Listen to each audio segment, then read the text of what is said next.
of NATO and the EU, and deeply these sort of grand collective institutions, that the time is over for that things are too complicated, interests are too diversified.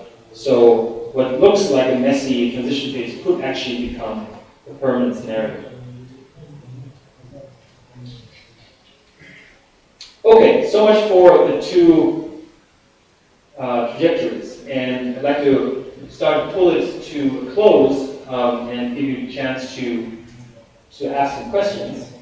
But before I do, I'd like to make two arguments that are more conceptual, that are more about how to think through an issue like the future of the West. Issues that I think are very important, but are usually not really discussed and talked about. And I'd like to make two arguments.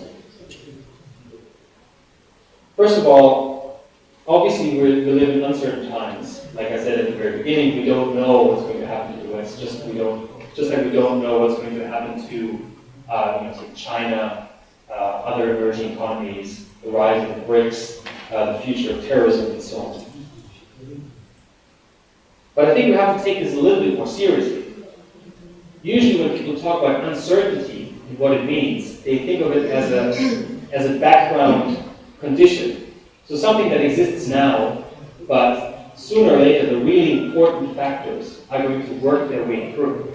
So it's uncertain now, but ultimately, the West is going to rise again because of, say, the 5 factors that I mentioned: functional pressures, economic interdependence, institutionalization, interaction, values. So, it might be a messy period at the moment, but ultimately these factors are going to work themselves through. They're going to assert themselves. They're going to increase the cohesion or decrease the cohesion of the West, depending on which scenario you believe in. That is not wrong, but it overlooks the fact that I think uncertainty in itself is an important factor. Let me explain what I mean by this. So since we are live in uncertain times, any attempt at forecasting, predicting things like this lecture today, the workshop later, are part of constructing the future. So the way that we talk about these times now, where uncertainty is quite high, are significant in shaping the future because they delineate how we think about things. So I just told you 2 trajectories. This outlines my thinking, but it might also limit how other people think about the West. There might be many other solutions. So the way that we talk about things in uncertain times is not insignificant. It's not loose talk. There's always sort of the chance or the risk that it might turn into a self-fulfilling prophecy. So to push it to the extreme, if we keep talking about the decline and death of the West as if it were a certainty, and then probably we're adding a factor to the decline of the West. Whereas if we think about it in more hopeful terms and talk about it more in uplifting terms and have more hopeful outlook on this, then what follows is going to be very different. And again, this is not loose talk, and we have very good reason to believe that speculation, or rather forecasting about the future, has an impact on the present. So, for example, the great Joseph Nye, the American political scientist from Harvard, has written about the origins of major wars, and he argues that a significant factor in many of these major wars, and again, World War I is a pretty good example, a significant factor in the origins of these wars was that the major combatants, the major states involved, all thought that war is inevitable. So they thought at some time down the line it's going to happen anyways. So we might just start it when it's convenient to us. It was very much the rationale of Germany going into the First World War. So if they had a different scenario, where war would have been deemed one option, perhaps an unlikely option, we might have seen a very different outcome. So this looks a little bit like a pulpit, so I like to preach. Let's take uncertainty seriously, and let's be careful about how we judge present times. Final argument is connected to this. So predictions matter. The way that we talk about uncertain times matter. The debates that we have about these times are important. And because of this, the narratives about the future that we tell ourselves and that we are discussing, and that policymakers are discussing, are also important. So what a narrative does, and I would argue narratives are key to political relations, just like they're key to social relations. What narratives do is that they turn the present into evidence of the future. Right? So we're here at this moment in time because this is a transition phase to the decline of the West, or we're here because it's a transition phase because it's a transition phase to the renewal of the West. So how I frame, or how we frame where we are, the narrative that we tell about this particular stage of the West is very important. So it doesn't mean that it's loose talk with no consequence narrative. It doesn't mean that anything goes. I can tell you all kinds of stories. You will just think I'm crazy. So I have to tell certain stories, make good arguments, and show some evidence. So it's not that anything goes. And of course, it's also not the case that all narratives matter equally. So I'm pretty sure that this lecture here is probably not as significant as if President Obama gave a speech on the future of the West. I have a hunch. So power is important, authority is important, who speaks when to whom is important. But the basic point stands, that the narrative we're telling each other, whether this is just a transition phase where NATO and the EU or the West more generally have to adjust to new pressures, have to adjust to the rise, the end of the Cold War, the rise of the BRICS and so on, or whether we see it as just the last gasp, the very last stretch in a relationship that is bound to die anyways. That matters quite a lot. Okay. To leave enough time for discussion, I would like to now begin the future as it should be begun with questions. So please feel free to ask me on every aspect of the following. So somebody back to the left. Thank you. Can I? Oh, sorry. Thank you for an interesting lecture. My question is, one of our speakers was about such interesting thing that if the European Union wants to be a global player, it must care about Ukraine, to adapt Ukraine to the European community. In your prediction, in your future of West, do you see Ukraine? Thank you. Shall we collect a few questions? Okay.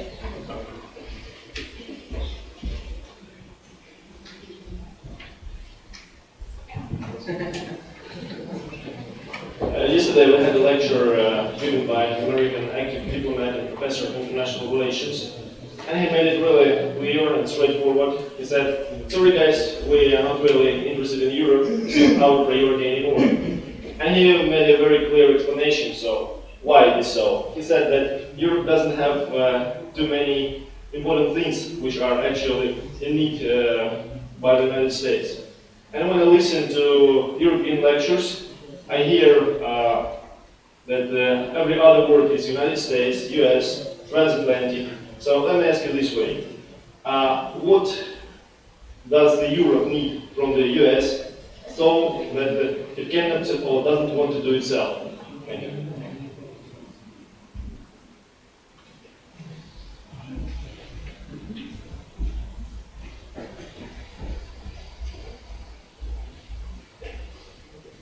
Thank you for interesting lecture. And my question is about BRICS countries. You mentioned a couple of times. And how do you see the future of BRICS? Do you see it as a strong union, or just a name to describe those rising countries? Do you see it as a geopolitical actor, strong geopolitical actor. Maybe one more? Very simple one. Aren't we outdated talking about the future of the world in terms of the West, the East, and so on?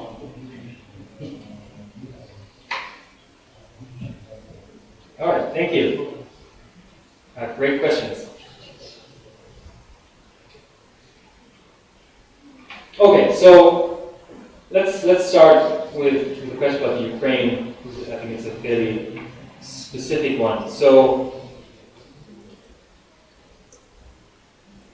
I think that one of the common themes in debates about Europe is that Europe has, since the end of the Cold War, obviously taken on a lot of new members.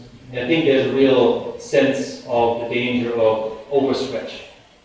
So, especially at a time of crisis, the euro crisis being perhaps the most significant one right now, I don't think that the major actors in Europe are looking to integrate other countries, new countries, including the Ukraine, at this point in time.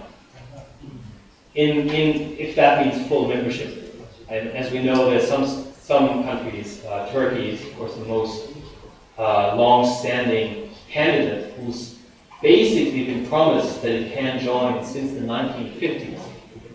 So we know from our archival research that in the 1950s, Konrad Adenauer, the Chancellor of Germany at the time, promised, in the long run, promised Turkey membership in what would then become the European Community, what is now the European Union. So this has not happened, and it's not highly likely that it's going to happen anytime soon. So I think that would be my guess. I mean, I'm not an expert on the Ukraine, but from what I gather is that the sense is that with the accession, the last round of accession, and with Serbia, Bosnia and Herzegovina waiting in line, I think further membership, if that means full membership with all the rights and privileges, I think it's unlikely. There might be sort of other ways of dealing with it, sort of half memberships, special condition memberships, or association agreements. I mean, I think it's quite indicative if you look at how the leading states, France and Germany, talk about and to Turkey. There's always a lot of talk about special associations, special relationships, and of course Turkey doesn't want that because they know it's probably just a slogan to keep them out. But I expect this is going to happen with other countries, perhaps including the Ukraine. Let me take the US and the outdated question together, and then relate it perhaps to the BRICS. So I mean, that's very much my impression of talking to American foreign policy makers. And to some extent that reflects, I think, a new geopolitical thinking in Washington. And I think that has to be taken seriously, and I'm going to talk about it in a second in relation to the BRICS. But to another extent, it just also represents a certain parochialism. So if you are a US politician, you will not get voted into office, no matter how good you are, if you're talking about foreign policy too much. Not a single politician in the US has made it to the very top on the basis of foreign policy expertise, on the basis of foreign policy achievements. On the contrary, I think it's the other way around.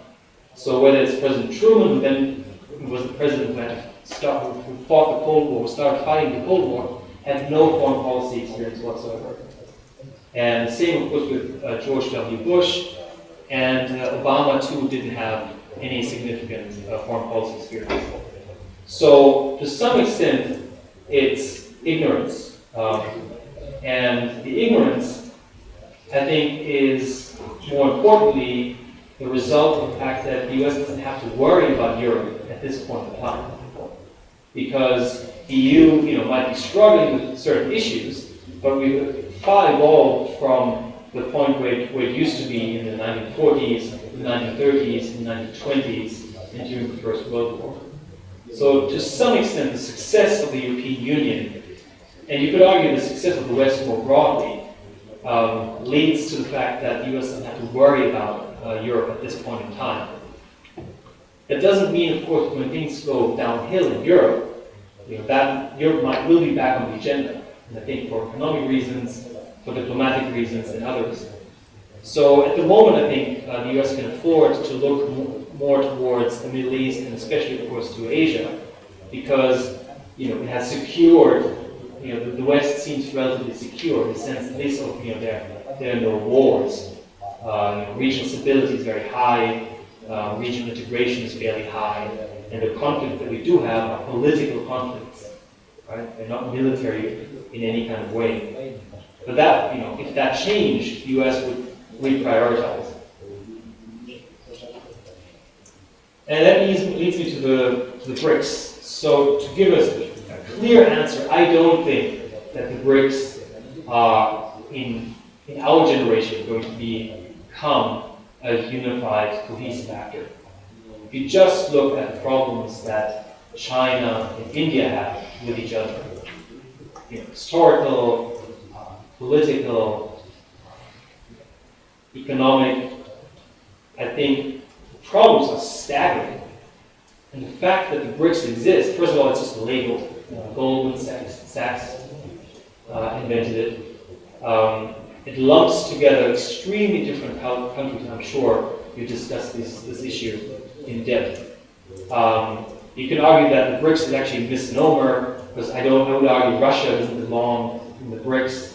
Russia is a relatively speaking declining country, whereas the other BRICS are relatively speaking rising countries. But more importantly, the internal cohesion is basically zero. And so all that the BRICS are doing at the moment is that they're consulting with each other, on an annual basis, more or less. But I don't see that there are enough overlapping interests to turn the BRICS into a cohesive actor. That being said, to go back to the preachy bit of my lecture, of course, there's a narrative of the BRICS out there. It's a very popular term. Everybody knows it all of a sudden, although it was just invented by Goldman Sachs a few years, not so long ago. So there might be some momentum gathering there that would lead to greater cohesion, but I really doubt that there's enough political common ground on the big and important issues.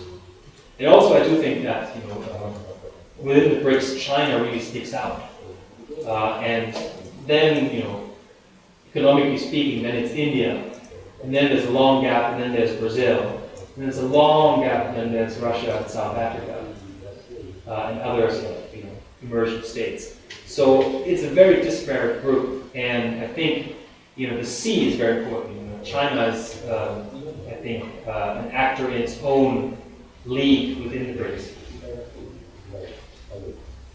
And outdated, of course, if you think that the West only existed because there's an East defined as the Warsaw Pact, or even more closely as the Soviet Union, of course, this Cold War talk. But I don't think there's a reason for an external threat to be, I don't think there's a good argument that this is the only threat that needs to exist, that you need this external threat. I think there are lots of other issues. I mentioned a lot of global governance issues out there that would provide enough potential glue for the West to stick together. And also, I don't see an alternative. So for the US to go it alone, as we've seen with Iraq in 2003, it doesn't really lead to the kind of outcomes that most people would say are desirable. And the US, I think, needs allies, whether the politicians admit it or not.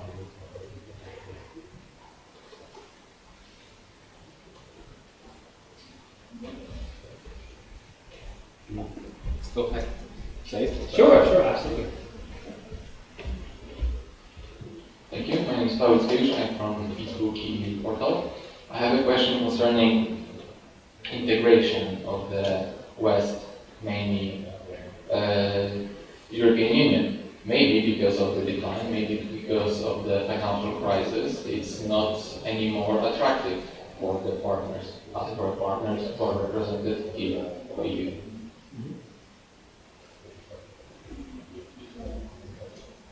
Was that a statement or a question? Okay. That was a question. A question and a statement. I'll take one more question. So the question, you mentioned that EU has limited size, has limited capacity of absorption the neighboring countries. What, from your perspective, is the absorbing capacity of the West, and how can you, well, there might be one very general classification that countries related somehow to Christianity might be described as West because they have common culture and common heritage. But we have the State of Israel, which is definitely the West, and this is a basic definition, but this absorption capacity, do you envisage Turkey being absorbed by West or being westernized to the extent that even if Turkey is not admitted to the EU as too big of a country, that it won't be seen as outside as the other? Thanks. I'll answer those two, and I'm happy to take more questions. Okay, so with EU integration, it seems to me that the EU, despite the problems that it has, is still highly attractive for economic reasons. And I think, like I said earlier, a good example is Turkey. Turkey is a fairly strong, economically, militarily strong state, despite the civil society disturbances of recent months. And it's been quite a long, and many people in Turkey would say humiliating wait to wait so long at the doorstep of the European Union, to be a NATO member but not to be an EU member. But still, it seems that the forces who want to pull out and want to sort of terminate the candidate status or pre-candidate status that it currently has, these voices seem to be fairly fringe voices. So I do think that there's sort of a magnetism there, and it might just be purely economic. I'm not saying, I'm not an EU politician, I'm not saying the EU is the only or the best political creation ever to be dreamed up by mankind, but it does have certain features, economic prosperity among them. So once you've gone through the succession process, which is very long, grueling, of course, as you know, you have to incorporate the acquis, thousands of laws, and so on. You're making a lot of lawyers rich as you go through that succession process. But once you're in, it seems that it's worthwhile. So I don't know, it would be speculation. But I assume unless there's a club that offers more benefits, the EU is probably going to be an attractive option for the foreseeable future. And EU absorption and integration, I mean, I wasn't giving you my personal opinion. I was saying I think the mood in Brussels is that we could barely handle what we have in terms of membership at the moment, and we need a period of consolidation before we go on another accession round. And I think that's the most likely scenario, unless the political mood changes very dramatically in France, in Germany, in Britain. But I don't see that at the moment. And when it comes to the membership, I mean, that's something really fascinating, What are the origins and basis of the West? It's something that hopefully, I mean, I'm sure we're going to talk about it in the workshop for those who are interested. Is the West really an outdated concept, basically, old Cold War alliance that is going to fade, or is it based on certain values? Is it a civilization, as Huntington would say? Exactly 20 years ago, this famous or infamous, if you will, article, The Clash of Civilizations, came out. And Huntington's scenario was not, the EU on the one hand, NATO on the other hand, the OSCE over there, the G7 over there. He had a very clear narrative of what's going to happen. He said it's the rest against the West. So that assumes there's a united West. And he then wrote a book 3 years later, The Clash of Civilizations, and he made the same argument. He said, there's a united West there, It has two cores. One is the EU, one is the US, but it's the United West. And there are other scenarios out there. So it's a very different, I'm not saying he's right, but I'm saying there's a very different definition of the West. It has very little to do with NATO, has very little or nothing to do with the Cold War or the Soviet Union, the Warsaw Pact threat. So it might be, this is an argument for deep cultural, civilizational roots, and those don't go away in 20 years since the end of the Cold War.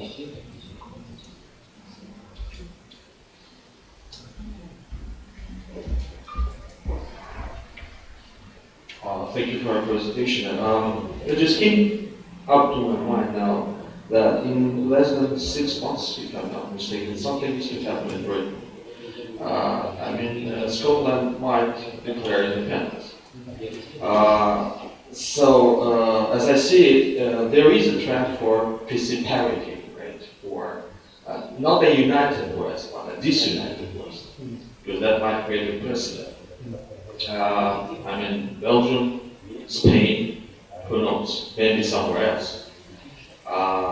What scenario would you build on in that case? Thank you.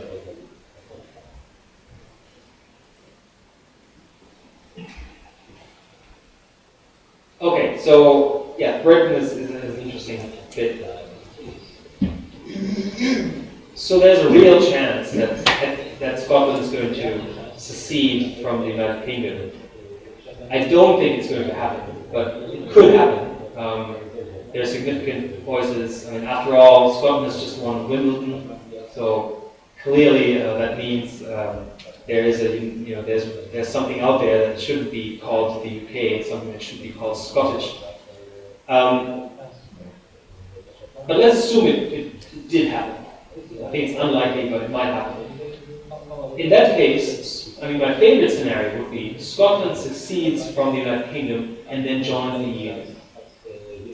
It's not going to happen, but it could happen.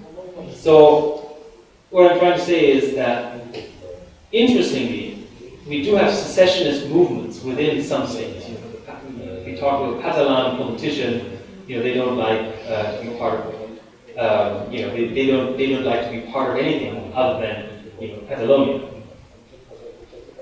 But they're not as hostile to Brussels because they know that's where the regional funds are. Right? So that they know that there's a lot of money there, and I think politicians, they want to have their cake and eat it too. So I think if I was a Catalan politician, I would probably like to secede and then join the EU to keep getting the structural adjustment funds because I know I need them. So the enlargement will continue. It's not enlargement. It is in a way enlargement. Yeah. It's a sort of Point taken. it's a diffusion within the West, but an enlargement of the EU. But to be honest, I don't see any of these movements succeeding within the immediate future. I do think it's very attractive for politicians to play the nationalist card and play a regionalist card. And we've seen this all over the place. Think of Quebec. And at certain times it comes close to a majority being in favor, but it's not usually happening. And even if it did, I don't think it would affect the future of the West, because I think that goes back to your question. One nice thing about the West as an umbrella that encompasses different organizations is that you can, to some extent, pick and choose. Right? So Turkey was, for geopolitical reasons, very important for NATO. It still is very important for NATO, but it's not a member of the EU, and that's probably not going to change anytime soon. So there's a flexibility in the concept of the West that makes it attractive for policymakers. So there are all kinds of partnerships and associations, quasi-memberships, half-formal memberships, short of real full membership, say in the EU. There are all kinds of other options that you have because you do have this network, this sort of network, patchwork West, as I call it.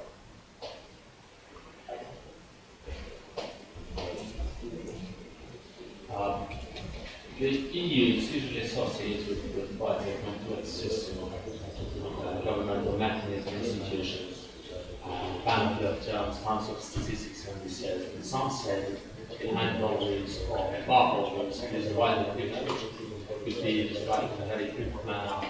The EU is described all the time. The EU is the EU.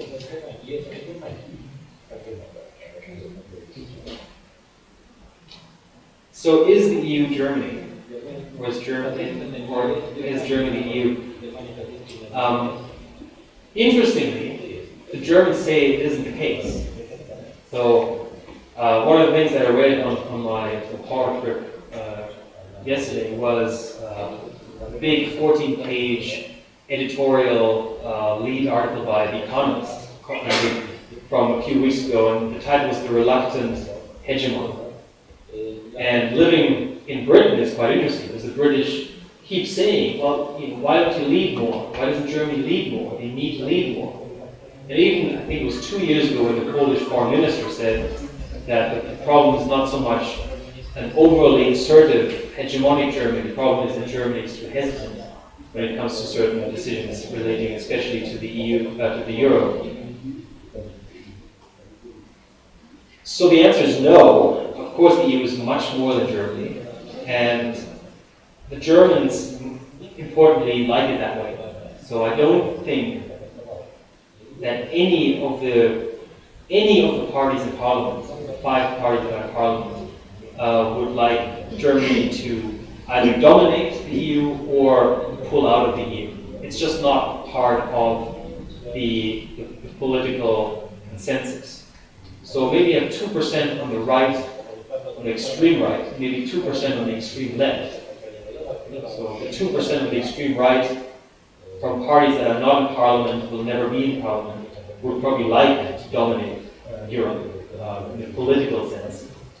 And on the far left, we would like Germany to pull out of the EU because of its sort of neoliberal policies. But no sane politician in Germany thinks that way. Not a single sane politician in Germany. And even those who are crazy but want to be elected, they don't talk that way. So I don't see it happening. So what Germany, I think, likes is that it can exert some kind of leadership